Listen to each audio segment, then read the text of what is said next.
আসসালামু আলাইকুম। আজকে আপনাদের মাঝে শেয়ার করব খুব সহজ নিয়মে 6 মাস থেকে 1 বছর বাচ্চাদের জামা সেলাই। ভিডিওটা স্কিপ না করে সম্পূর্ণ দেখবেন। আশা করি ইনশাআল্লাহ ঘরে বসেই আপনারা এই জামা সেলাই করতে পারবেন। আমি প্রত্যেকটা জামায় বডিতে গলা তৈরি করি, আমার ভিডিওতে আপলোড করা আছে, অবশ্যই আপনারা দেখে আসবেন। প্রথমে আমি গলাটা তৈরি করে নিলাম, এভাবে সম্পূর্ণ দোনো পাটে গলা তৈরি করে নিয়ে কাঁধের ওখান থেকে প্রথম জয়েন্টটা দিয়ে নেব। এদিকটা আমরা সম্পূর্ণ খেয়াল করব। অপর সাইডেও আমি একই নিয়মে সেলাই দেব, দোনোটা কাঁধের অংশে এভাবে সেলাই দিয়ে নিলাম এবং এখান থেকে ডাবল সেলাই দিয়ে নেব। এদিক থেকেও আমরা খেয়াল করব, সম্পূর্ণ এভাবে ডাবল সেলাই দিয়ে নিলাম।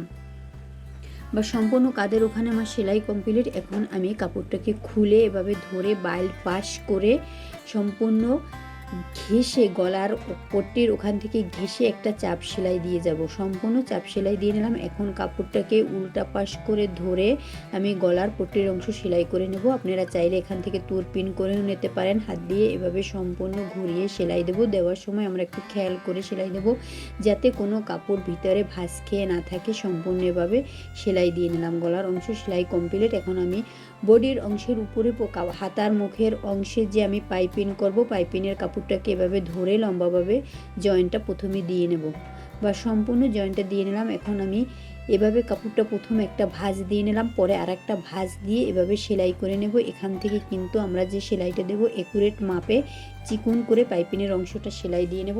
এইভাবে সম্পূর্ণ অপর সাইডেও সেলাই দিয়ে নেব। বাস কমপ্লিট। আমার দোনোটা হাতার অংশ পাইপিং কমপ্লিট হয়ে গেছে। এখন আমি সাইডে যে দড়িটা তৈরি করব, সাইডে আমরা একটা বেল দেব। আমি কাটিংয়ে দেখিয়েছিলাম, এভাবে কোনাকুনিভাবে একটা মার্ক করে সম্পূর্ণ সোজাভাবে সেলাই দিয়ে নেব এবং যেখান থেকে সেলাই শেষ করব ওখানেও কিন্তু একটা কোনাভাবে এভাবে সেলাই শেষ করব। সম্পূর্ণ এভাবে একটু আমি সাইড থেকে বাড়তি কাপড়টাকে কেটে নিলাম এবং ডাবল ভাঁজ দিয়ে এভাবে সম্পূর্ণ সোজাভাবে কেটে নিলাম। এখন যে কোনো কাটার দিয়ে আপনারা কাপড়টাকে বাইলপাস করে নিতে পারেন। সম্পূর্ণ এভাবে বাইলপাস করে নিলাম।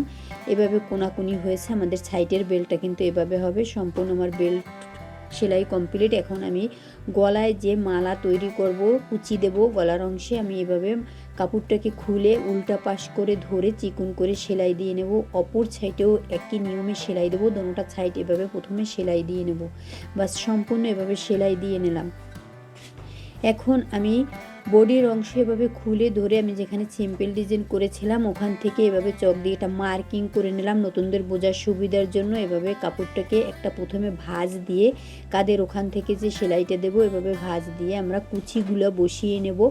একুরেট মাপে কুচিগুলো বসাবো যাতে কোনো কুচি বড় ছোট না হয়।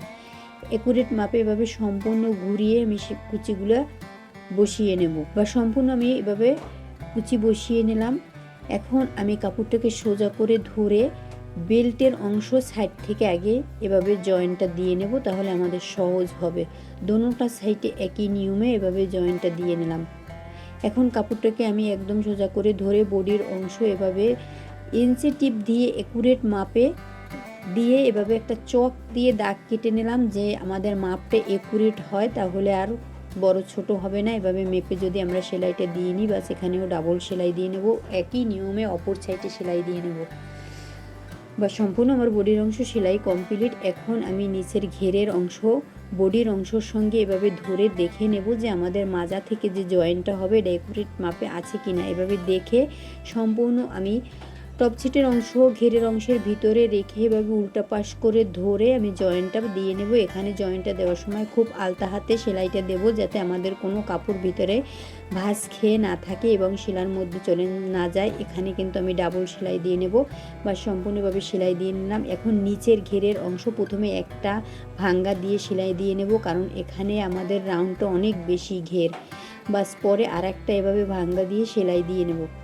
সম্পূর্ণ এভাবে ঘুরিয়ে সেলাই দেব, খুব আলতা হাতে সেলাই দেব যাতে কোনো কাপড় ভিতরে ভাঁজ খেয়ে না থাকে। একদিক খেয়াল করে সেলাই দেব। বাস সম্পূর্ণ আমার জামা সেলাই কমপ্লিট হয়ে গেছে। সেলাইয়ের পরে এরকমের হয়েছে। প্রত্যেকটা জামা কিন্তু একুরেট মাপে এভাবে ধরলে পর কুচির মতো সামনে পড়বে ঘেরের অংশটা, এদিকটা আমরা খেয়াল করব কিন্তু।